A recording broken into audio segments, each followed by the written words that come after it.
Jadi ini adalah lensa yang saya copot dari kamera analog point and shoot ya guys, kamera jadul yang aku copot kemudian aku pasang di kamera DSLR. Sebelumnya aku sudah bikin video tentang lensa yang aku copot ini ya guys, tapi di video ini aku akan menunjukkan mekanismenya dan bagaimana saya bisa memasang lensa ini di kamera DSLR. Karena ada yang tanya ya guys, gimana caranya, aku jelaskan saja di video ini biar tidak bingung ya. Di video sebelumnya saya menunjukkan bagaimana saya memasang lensa pada kamera analog ini di kamera DSLR ini. Jadi saya melepas lensanya, kemudian membuat mekanisme seperti ini, ditutup lensanya, kemudian saya memasangnya di kamera DSLR. Jadi buat mengambil lensanya ini kita perlu membongkar kameranya ya. Jadi kita bisa melepaskan baut-bautnya ya guys, kemudian kita bisa membukanya. Aku lupa bagaimana caranya, pokoknya dibuka seperti ini dan hati-hati nanti bisa kesetrum ya guys. Sebenarnya aku nggak kesetrum sih, dan seharusnya lensanya ada di sini dan kita bisa membuka dan mengambilnya. Tapi sebenarnya lensanya ini dilem sangat kuat ya guys. Jadi mungkin kamu perlu mendorongnya atau mematahkannya biar bisa diambil. Nah, selanjutnya kamu bakal mendapatkan lensanya seperti ini yang ada di sini. Seperti ini ya guys, lensanya kecil sekali. Seperti ini. Nah, kalau kalian lihat di sini saya sudah memasang lensanya ini pada botolnya. Ini adalah botol aqua biasa ya guys, yang sudah saya cat menggunakan cat semprot berwarna hitam biar tidak ada cahaya yang bocor. Sebenarnya ini bagian botol ini ya, yang saya potong kemudian saya cat seperti ini. Nah, kalau nggak percaya ini bisa dipasang seperti ini ya guys. Ini botol biasa. Kemudian buat lensanya saya menggunakan lem tembak buat memasangnya. Saya sengaja memundurkan lensanya seperti ini karena saya menggunakan kamera DSLR. Kenapa kok harus mundur sedikit seperti ini? Itu karena jarak antara film dan lensanya ini cukup dekat ya guys, kalau kita menggunakan kamera aslinya. Tapi karena kamera DSLR ini jaraknya dari lensa ke sensornya ini agak panjang, kita tidak bisa menaruh lensanya di depan sini, jadi harus mundur sedikit. Buat mengakali itu kita perlu memundurkan lensanya ini agak jauh ya guys, segini. Kamu bisa perhatikan seperti ini. Jadi kita perlu menambahkan lem tembak seperti ini ya guys. Mungkin ini agak susah ya buat memasangnya, tapi kamu bisa coba.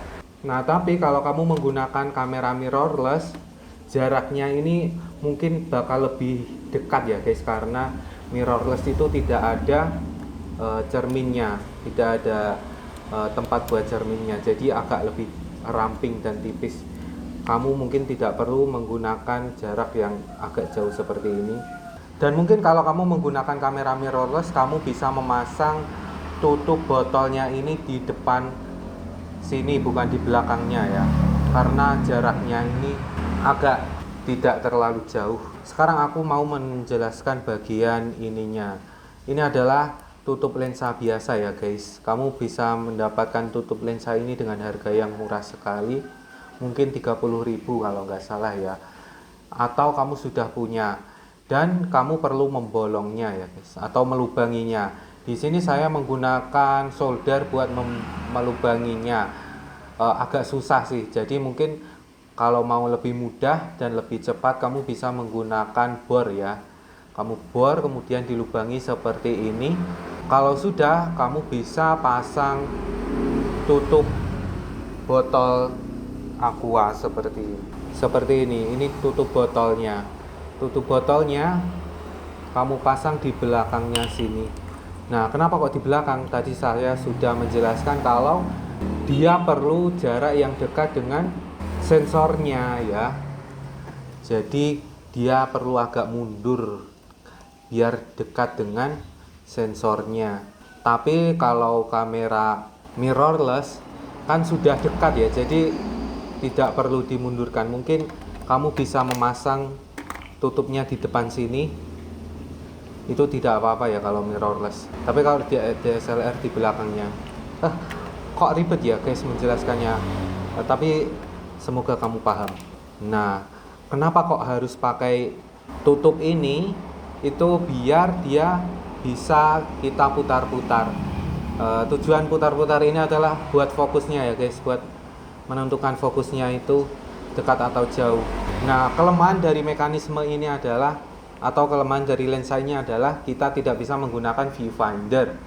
Kenapa? Karena mirrornya ini atau cerminnya ini bakal terganggu oleh keberadaan lensa di sini. Jadi ini terlalu dekat dengan cerminnya ya guys. Jadi dia tidak bisa buka tutup. Jadi dekat sekali seperti ini. Tapi tidak apa-apa, kita masih bisa menggunakan layar LCD-nya ya guys. Seperti ini saya akan tunjukkan. Loh baterainya nanti. Jadi kalau kita gunakan viewfindernya, dia hasilnya hitam seperti ini ya guys, karena cerminnya itu tidak bisa bergerak ya guys, ketutupan ini. Jadi solusinya adalah kita bisa gunakan layarnya ya. Jadi kita buka ini, kemudian kita pasang seperti ini, maka nanti bakal bisa kita gunakan seperti ini. Nah seperti ini, kita bisa mengatur fokusnya dengan memutar-mutarnya seperti ini. Kemudian kita juga bisa menggunakan ini zoom ini buat mengatur fokusnya.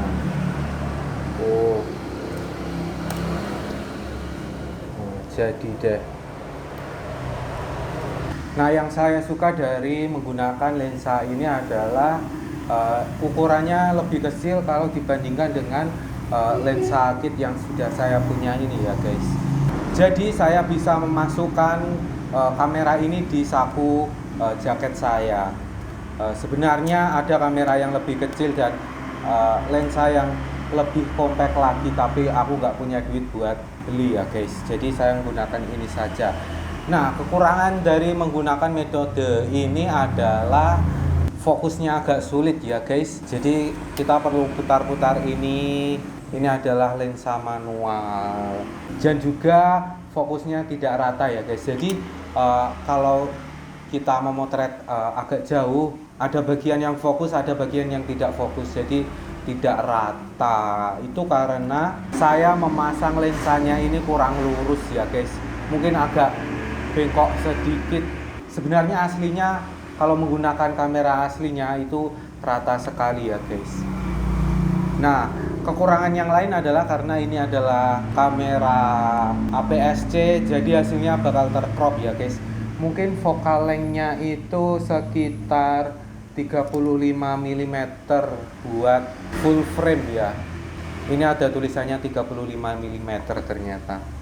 Sebenarnya itu focal length yang cukup bagus sih kalau kamu menggunakan kamera full frame seperti kamera aslinya ini. Ini adalah kamera 35 mm. Ini 35 mm ini ukuran filmnya kan, bukan focal length-nya ya. Aku mau menunjukkan foto-foto yang dihasilkan lensa ini. Tonton video saya sebelumnya tentang lensa ini buat melihat contoh-contoh yang lain. Di sana saya juga menunjukkan bagaimana kualitas video yang diambil menggunakan lensa ini. Ngomong-ngomong, kamera saya ini juga bisa merekam video RAW 4K dong. Kamu bisa tonton videonya di link yang ada di sini ya. Ngomong-ngomong, di sana saya juga menggunakan lensa ini buat merekamnya.